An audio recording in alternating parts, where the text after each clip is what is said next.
The price of a night the campus goddess had come to me, begging for help so she could buy a limited edition motorcycle for her golden boy.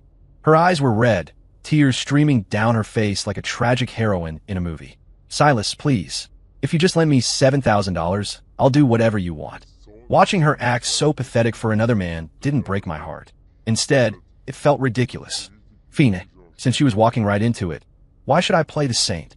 I showed her no mercy, stripping away every ounce of that high and mighty pure girl persona she had curated for years. As the first light of dawn broke through the curtains, she reached out toward me, her eyes full of expectation. I took my time tightening my tie, and while she watched me with a stunned expression, I casually tossed a single quarter onto the nightstand. $7,000? Given the quality of service last night, that's barely enough for the bus fare home. The air was still thick with the heavy, messy scent of the night's reckless abandon. Lily Rivera sat on the edge of the pristine white sheets, her hair a tangled mess, her silk nightgown hanging loosely off her shoulders to reveal a constellation of dark red marks. Marks I had left there.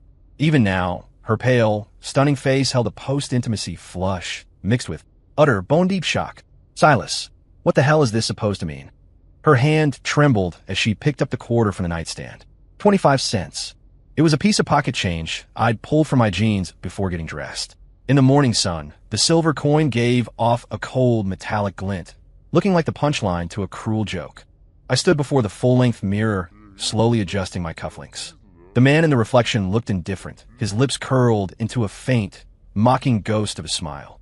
The Silas Thorne who used to jump at her every command, the one who wouldn't even raise his voice at her, had died during the night. Exactly what it looks like, I said, turning to look down at her. That dignity you're so proud of? In my eyes, that's the market rate. Lily's face went deathly pale, as if I'd backhanded her across the room.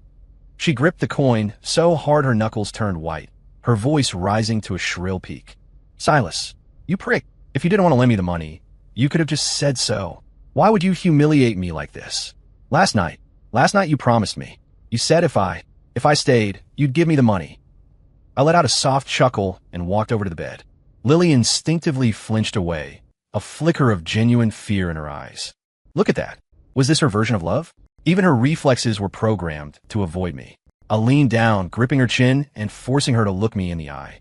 I said I'd consider it. I never said I thought you were worth $7,000. Lily, we've been together for 4 years. Do you have any idea how much I've spent on you? At least 40 or 50 grand. You used to scream if I even tried to hold your hand too long, saying you wanted to save everything for our wedding night. And yet here we are. I increased the pressure on my fingers slightly, watching her wince in pain. You were willing to crawl into my bed just to help Jax Miller buy some overpriced bike? Wow, truly a love for the ages. At the mention of Jax Miller, Lily's eyes flickered with a strange, defiant spark. She slapped my hand away and hissed. He needs that bike for the city championships. It's his dream. What would a corporate drone like you know about passion? All you care about is your 9 to 5 and your paycheck. Besides, I never said I wouldn't marry you. I gave you what you wanted last night. What else do you want from me? Silas, don't be a monster. Just Venmo me the money right now, or I'll kill myself. I mean it. If this had been a year ago, a single frown from her would have had me handing her my heart on a silver platter. But now, I just felt sick. I straightened up, pulled a sanitizing wipe from a pack, wiped my hands, and tossed it into the trash can. You want to die? The window's right there. 18th floor. It should be over pretty quick. Just make sure you put some clothes on first. I don't want you traumatizing the neighbors on your way down. Lily was stunned. She stared at me as if she were seeing a complete stranger. Tears began to roll down her cheeks, heavy drops soaking into the expensive sheets. Silas, what happened to you? You weren't like this. Are you blaming me? I know, you're upset about Jax, but we're just friends. I just wanted to help him reach his goals. She started her routine, the sobbing, the guilt-tripping, the soft knife approach she used to carve pieces out of me. Too bad for her. I didn't have any pieces left to give. I grabbed my briefcase and walked to the door, pausing at the threshold. Lily, remember this. As of today, we're even. As for that $7,000. I looked back at her with a sneer. Go ask your golden boy Jax for it. See if you're worth $7,000 in his dream world. I pulled the door open and walked out without looking back. Behind me, I heard the muffled thud of a pillow hitting the door, followed by Lily's hysterical screaming. Silas, you're going to regret this. Get back here. Walking out of the apartment complex, the cold morning air hit my face. I took a deep breath, feeling a sense of liberation I'd never known. I pulled out my phone. There were a dozen unread messages from Lily sent during the night. While she was lying under me, enduring my touch, she had been busy calculating how to get the money to Jax. Babe, is the money ready? The dealership is being really pushy. I just need the down payment. Jax said he'll figure out the rest. Hurry up.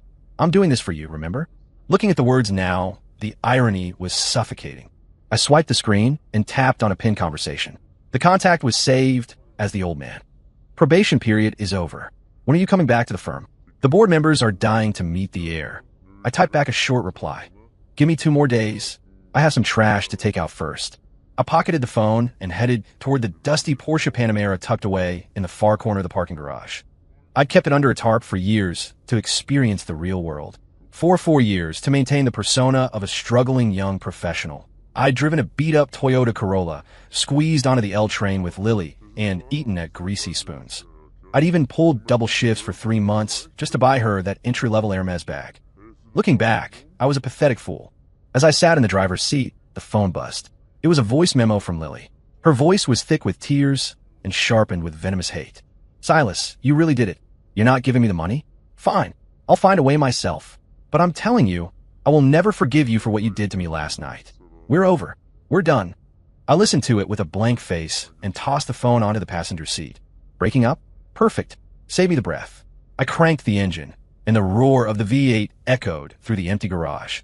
I drove straight to the largest motorcycle dealership in Chicago, the Red Line Hub. Word was the Ducati V4 SP2 Jax had his eye on was sitting right there. When I arrived, the manager's eyes went wide. He recognized the top-trim Panamera instantly and practically ran out to greet me with a polished smile. Sir, can I help you find something special today? I nodded, scanning the showroom floor. That V4 SP2, is it still available? The manager paused, offering a fawning grin. You have excellent taste. It's a limited edition, just arrived 2 days ago. However, a young man was in here looking at it. He said he was coming in today to drop a deposit. A fellow named Jax Miller. The corner of my mouth quirked up. Oh, did he pay yet? The manager shook his head. Not yet. He said he'd be here by 10. I checked my watch. 9:30 a.m. I'll take it. I pulled out a black Amex Centurion card and held it between 2 fingers. Full price. Cash. I'm taking it home now. The manager's eyes nearly popped out of his head. Anyone in this business knew what that card meant. First come, first served? In the face of absolute wealth, that was a fairy tale for the poor.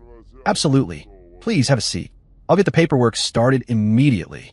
The manager's voice trembled with excitement as he took the card and practically sprinted toward the finance office. I sat on the leather sofa in the lounge, sipping a cup of premium roast. Through the floor-to-ceiling windows, I saw a red Mazda pull into the lot. The door opened. Jax Miller stepped out, wearing a flashy, over-designed riding suit, spinning a helmet on his finger with an arrogant swagger. And from the passenger's side stepped Lily. She had changed clothes and applied makeup to hide her haggard complexion, though her gait was still a little stiff. I narrowed my eyes. She got the money that fast? Figures. She was the campus goddess, after all.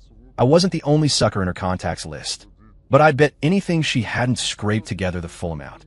Or rather, I wonder what price she paid for it. Jax wrapped an arm around Lily's waist, looking like he owned the world as he pushed through the glass doors. Hey, Miller, where are you? He shouted. The king is here to collect his throne. His voice was loud enough for the whole street to hear, desperate to make sure everyone knew he was spending money. However, he wasn't met with a warm welcome. The manager, who was busy processing my paperwork, didn't even look up as he called out, Sorry, Jax. The bike's gone. The taste of reality, the air, seemed to freeze for a few seconds. The smirk on Jax's face stayed plastered there like he'd been hit by a pause button. Lily froze too, her hand instinctively tightening on Jax's arm. Gone? What do you mean gone? Jax snapped out of it and stormed over to the counter, slamming his hand down. Manager, don't screw with me. We had a deal yesterday. You said you'd hold it. I brought the money. Who the hell took my bike? The manager finished the transaction, respectfully handed my black card back to me, and then turned around with a strictly professional expression. Mr. Miller, business is business. You had a verbal reservation, but no deposit. This gentleman here just paid the full amount in cash. If you're still interested, we have a V2 in stock. Would you like to take a look? Moving from AV4 to AV2 wasn't just a drop in specs. It was a massive blow to the ego. For a guy like Jax, who valued status more than his own life, it was an insult. Gentlemen, Jax spun around, his eyes scanning the lounge like a predator. Finally, they locked onto me. In that instant, his face went through a spectacular range of emotions. Shock, disbelief, rage, and finally a thick layer of mockery. Oh, I see. Look who it is. Jax let go of Lily and sauntered toward me. If it isn't our campus queen's little lapdog, Silas Thorne. Lily's face went white when she saw me. Her eyes were wide with panic. She never expected to run into me here, especially not as the buyer. Silas? What are you doing here? Lily bit her lip, her voice trembling. I ignored her and looked calmly at Jax. I bought the bike. You have a problem with that. Jax snorted, looking me up and down. You? Buy this? Silas, stop acting. Everyone knows you're just some office drone. Your monthly salary barely covers one of Lily's handbags. This bike is nearly 50 grand out the door. You couldn't afford this if you sold both your kidneys. Did you wander in here to play pretend and the manager actually fell for it? He turned back to the manager. Hey, don't let this kid play you. He's broke. That card he gave you is probably fake. Before he could finish, the manager walked over with the sales contract and the keys. Mr. Thorne, everything is in order. We've attached the temporary plates. You can ride it out whenever you're ready. Also, here is our complimentary lifetime maintenance card. Please keep it safe. The red Ducati key fobs glinted under the showroom lights. Jax's voice died in his throat. He looked like a duck that had been suddenly choked. He stared at the keys, then back at me. Full cash. Lily was even more stunned, her hand flying to her mouth. She knew my financial situation better than anyone, or so she thought. Every month, my paycheck went to her. Aside from a bit of gas money, everything I earned was spent on her. Where could I possibly get $50,000? Suddenly, a thought struck her. She rushed forward, pointing a finger at me. Silas, where did you get that money? Have you been hiding money from me this whole time? You had 50 grand? Why did you lie to me last night and say you didn't have 7? You'd rather buy a stupid motorcycle than help Jax achieve his dream? What kind of twisted person are you? Her voice was shrill and pierced through the showroom. Other customers were starting to turn and stare. I looked at her righteous indignation and found it pathetic. It's my money. Why should I have to report my spending habits to you? I stood up and took the keys. And another thing, Lily, I have plenty of money, but I'd rather throw it into a furnace than spend another cent on you. Is that reason enough? Lily stumbled back, her eyes brimming with tears. How can you say that to me? Silas, you've changed. You used to love me so much. Love, I sneered, leaning in close to her ear to whisper. The cost of loving you is $0.25 pop. It's too cheap. I'm not interested anymore. Lily's pupils shrunk. Shame, rage, and fear swirled in her expression. She instinctively raised her hand to slap me, but I caught her wrist mid-air. Don't start something you can't finish, I said coldly. Save those hands for the manual labor you'll be doing for your golden boy.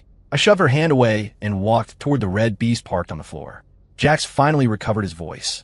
He felt like his face was being ground into the dirt. In a Chicago bike scene, Jax Miller never took an L like this.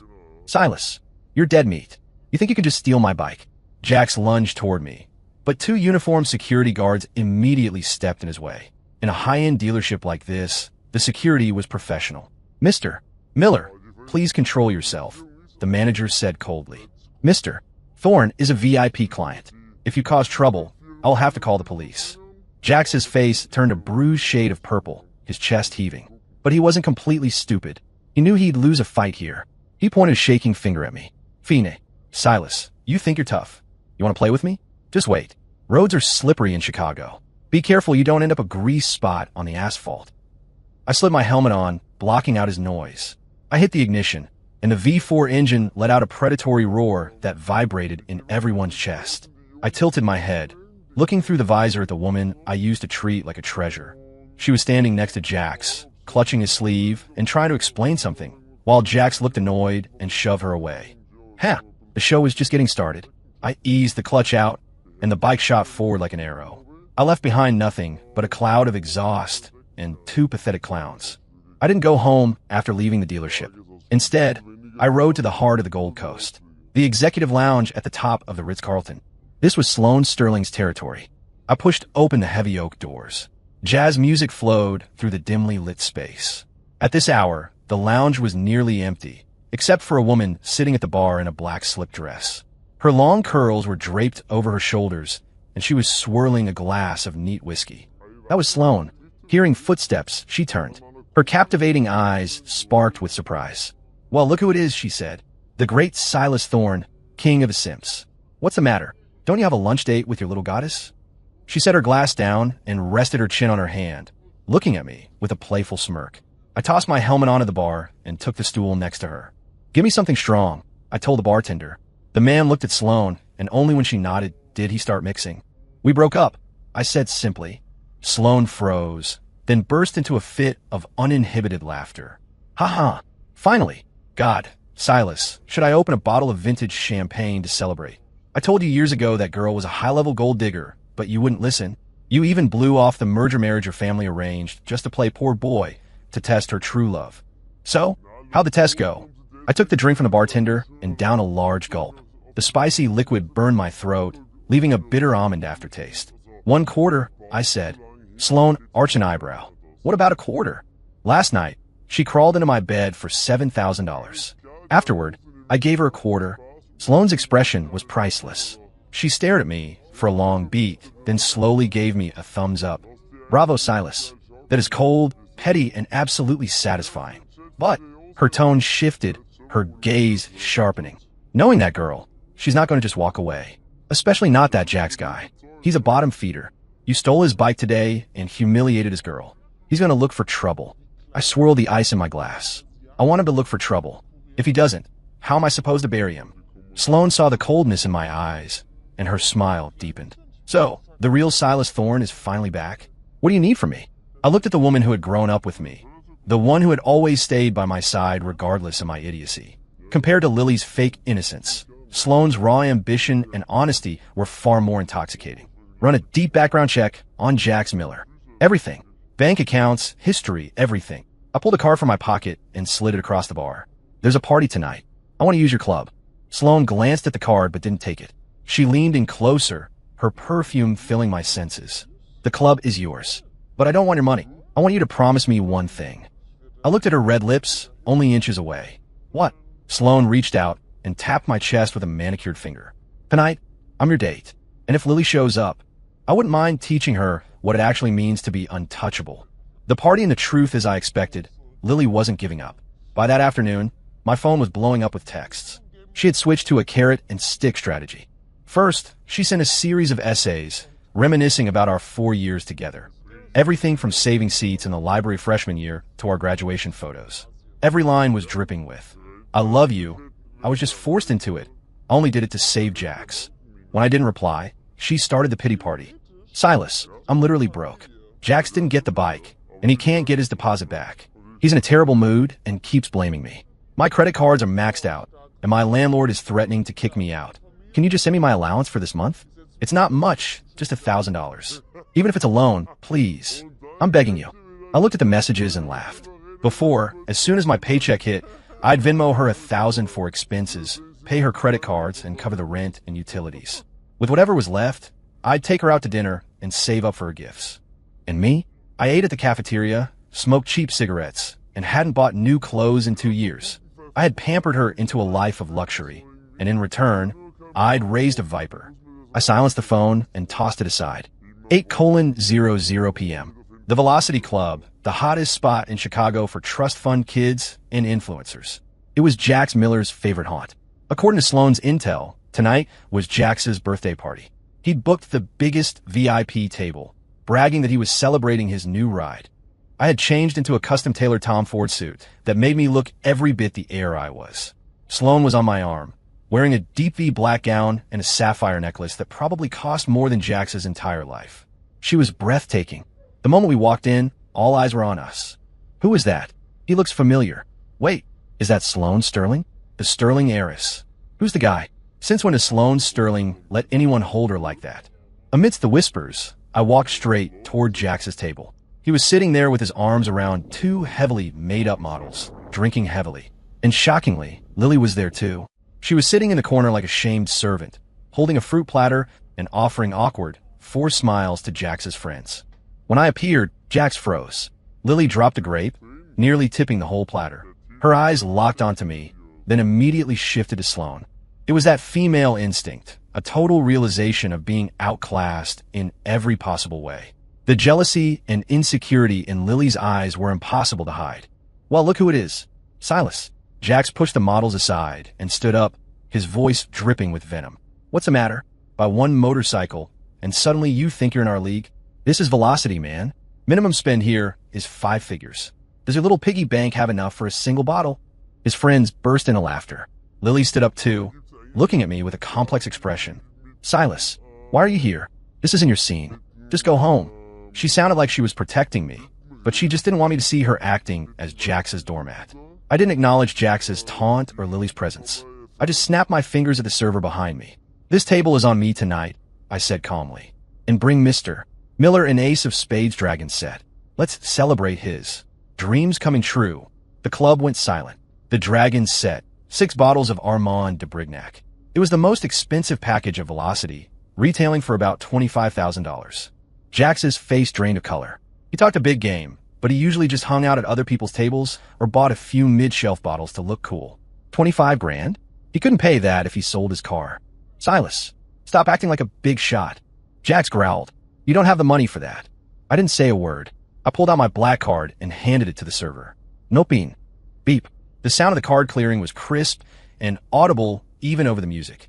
The server handed the card back with a look of pure reverence. Right away, Mr. Thorne, bringing the bottles now. Jax was speechless. Lily looked like she'd been struck by lightning. She stared at the card in my hand. She'd seen pictures of the Amex Centurion on Instagram, the black card. It was a symbol of the global elite. It wasn't just rich money. It was wealth money. Silas, you. Lily's voice shook. Who are you, really? I took a glass of champagne from Sloan and swirled it. I looked at Lily's pale, trembling face with total indifference. Who I am doesn't matter. What matters is, I pointed at the bottles being brought to the table. This champagne cost more than 3 of those Ducatis. It's a shame. I'd rather pour it down the drain than spend a single penny on you. Lily, tell me, do you feel like you're even worth that 1 quarter now?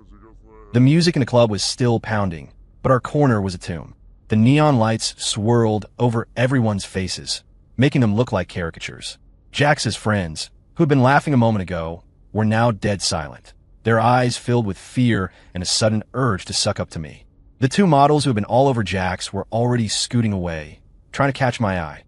This was reality. Money was the ultimate filter. Lily was shaking. She looked at me, tears welling up, but they didn't fall. This time, she wasn't faking it. She was genuinely horrified. She had always thought I was a corporate slave who had to kill himself for a $5,000 paycheck. She'd enjoyed that feeling of superiority, treating my sacrifices as her birthright and my dignity as a floor mat. And now, the punchline was on her. Silas. Lily took a shaky step toward me, trying to grab my hand. Is there some kind of misunderstanding? If you're this wealthy, why didn't you ever tell me? If I'd known, I would never have. She was cut off by Sloane's sharp, melodic laugh. Pfft. Oh, I can't. I literally can't. Sloane wiped a tear from her eye. Honey, are you actually saying that if Silas had told you he was a multimillionaire, you wouldn't have gone and slept with this fake rich loser? That is the most honest gold digger confession I've ever heard. Sloane's voice wasn't loud, but every word was a needle. Lily's face turned a deep, humiliated red. You, who are you? This is between me and Silas. Stay out of it, she screamed. Sloane stood up slowly and walked over to Lily. She was taller, and her presence was like a physical weight, crushing the air out of Lily's lungs. Who am I? Sloane reached out and flicked Lily's ID badge, which she'd used to get into the VIP section. Lily Rivera, administrative assistant at the university. Making what? 40 grand a year. This dress is a DH Gate knockoff, isn't it? The stitching is coming apart at the hip. Sloane let go of the badge with a look of disgust. You don't need to know who I am. You just need to know that Silas is with me now. And you? You aren't even fit to carry his gym bag. You? Lily's voice broke as the tears finally fell. She turned to me, her eyes pleading. Silas, are you just going to let her humiliate me? For years, Silas. Does that mean nothing compared to her? I looked at her coldly. For years? Lily, you tell me. In those 4 years, did you ever buy me so much as a bottle of water? On my birthday, did you ever even cook me a meal? No. You only came to me when you needed money or when your vanity needed a boost. Now you want to talk about feelings. It's too late. I turned away from her and looked at Jax, who was sweating and hadn't said a word. So Jax, how's the champagne? Oh, I forgot to tell you. That Ducati at Redline? It was a lemon, a factory return with a cracked frame. Why else do you think a limited edition was just sitting there available? But even a lemon was too expensive for you, wasn't it? I hear that Porsche 718 you drive is a rental. $500 a day, $2,000 deposit. Did the money Lily gave you last night even cover the extension on the rental.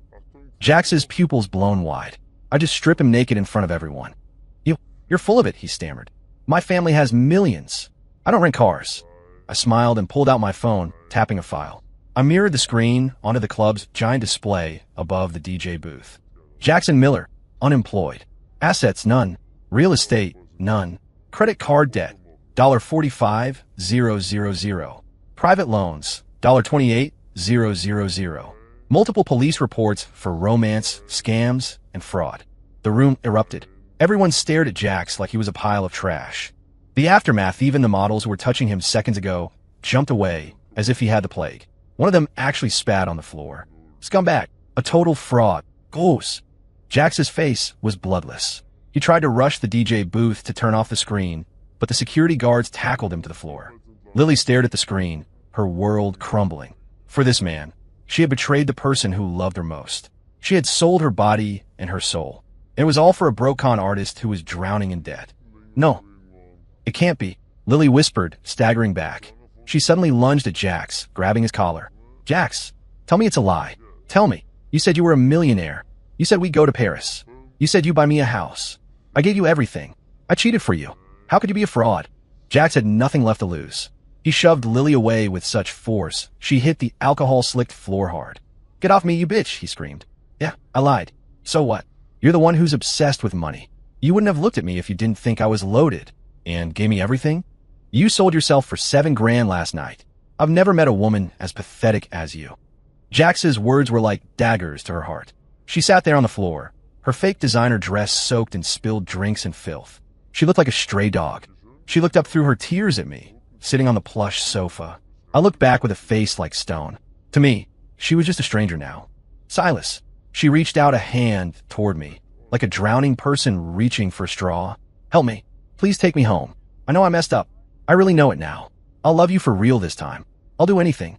I'll cook. I'll clean. I'll give you a family. Please, Silas, don't leave me here. I set my glass down. I stood up, straightened my suit, and took Sloane's hand. Let's go, I said. The air in here is getting foul. Sloane nodded gracefully and leaned into me. We walked out together. I didn't look back at the girl on the floor even once. Behind us, I could hear Lily's heart-wrenching sobs and the mocking laughter of the crowd. After that night, Lily became a local legend for all the wrong reasons. The video of her breakdown at Velocity went viral in the university groups. Even though it was taken down eventually, the damage was done. The goddess who dumped a millionaire for a fraud was the joke of the year. I didn't keep track of her. I went back to the family firm, and the workload kept me too busy to care. Sloane became my partner in business and more. We were a perfect team. Life was back on track. Until 2 weeks later, Lily cornered me in the lobby of my office building. She had lost a lot of weight. Her skin was sallow, and the goddess glow was completely gone. She was wearing a faded t-shirt and holding a plastic Tupperware container. When she saw me, her eyes lit up, and she ran over. Silas. The security guard moved to stop her, but I waved him off. She stopped in front of me, nervously tucking a strand of hair behind her ear and trying to force a smile. Silas, are you off work? I made you some pasta. Your favorite, with the spicy marinara. You used to always cook for me, so I wanted to learn how to do it for you. She held out the container, her eyes full of desperate hope. I looked at the Tupperware. Back then, I used to spend hours in the kitchen, sourcing the best ingredients just to make her a meal she'd usually complain about anyway. Now, she'd finally learned to cook. Too bad I wasn't hungry. No thanks, I said coldly. My tastes have changed, and the company has a catering service. Lily's hand froze in the air. She bit her lip, her eyes turning red again. Silas, are you still mad? I'm done with Jax, I swear. I even went to the doctor. I'm clean. Silas, I'm still the same girl. Can't you just give me one more chance? I know you're rich now, but I'm not here for the money. I realized I can't live without you. I've spent every day for the last 2 weeks thinking about us, about how it used to be. She reached out to grab my sleeve. I stepped back. Lily, some things, once they're broken, they stay broken. Even if you glue them back together, the cracks are all people see. Besides, I pointed to the black Rolls-Royce idling at the curb. The window rolled down, revealing Sloane's stunning face. She gave Lily a victorious, pitying smile. I have someone who cooks for me now, and she's a much better chef than you'll ever be. Lily looked at Sloane, and the last bit of light in her eyes died out. She knew she could never compete. Not in status, beauty, or character. She had lost everything. Silas. She choked out, "Is it really over?" I didn't answer. I turned and walked to the car. I climbed in and closed the door. "Drive," I told the chauffeur. As we pulled away, I looked in the side mirror. Lily was still standing there, clutching her Tupperware like a statue. I felt nothing. No satisfaction, no revenge high. Just indifference. When you truly move on, even hate is too much effort. Later, I heard Lily quit her job and move back to her small hometown in the Midwest. Some say she got married to a local guy. As for Jax Miller, he was picked up by the cops for grand larceny and wire fraud. He's looking at 5 to 10 years. I didn't care enough to check the sentencing. One evening, Sloan and I were walking along the Chicago Riverwalk. The city lights were reflecting off the water. Sloan stopped and looked at me. "Silas." "Yeah." "Do you still hate her?" I paused and smiled. I reached into my pocket and pulled out a coin. It was the same quarter from that morning in the apartment.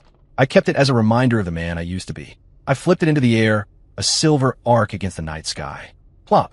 It vanished into the dark water of the river. "No," I said, taking Sloane's hand. "She isn't worth the energy." Story complete.